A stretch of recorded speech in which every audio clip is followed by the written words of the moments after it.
All right, this exercise is gonna be our hip thrust with banded abduction. So for this exercise, you'll need a looped band right around the knees. You can go below the kneecaps or above, whichever position allows and creates the most engagement of the glutes and posterior chain for you. So now from here, I'm gonna set myself up with my mid back on the edge of my bench. I'm gonna walk my feet out so that they're under my knees.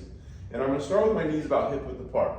Now from here, what I'm gonna make sure that I maintain throughout the entirety of this exercise is what we call a posterior tilt of the pelvis. So I'm gonna take my pelvis and tuck it up towards me, engaging my core and especially my lower abdominals. And what that's gonna do is that's gonna allow me to avoid any hyperextension of my lumbar spine or my low back. So what that looks like is as we come up, sometimes we press as high as we can and we extend through the lumbar spine or the low back, and that really creates a lot of compression and activation in those lumbar spine muscles, which we don't want to have happen. So again, at the bottom, posteriorly tilt that pelvis, flatten that lumbar spine, maintain that position with the core engagement, pressing through my feet, specifically my heels.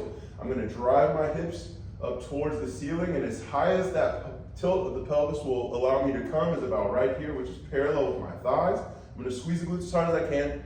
Stay squeezing the glutes as I drive my knees apart, spreading that band. Pause at end range. Come back in nice, slow, controlled.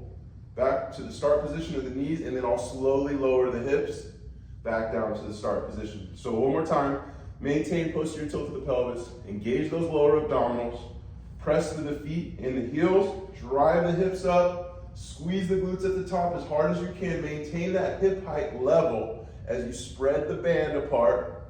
Pause at end range, come back in nice and slow with the band, and then drop the hips again, nice, slow control, maintaining that core engagement throughout the exercise. And you can repeat that for sets and reps.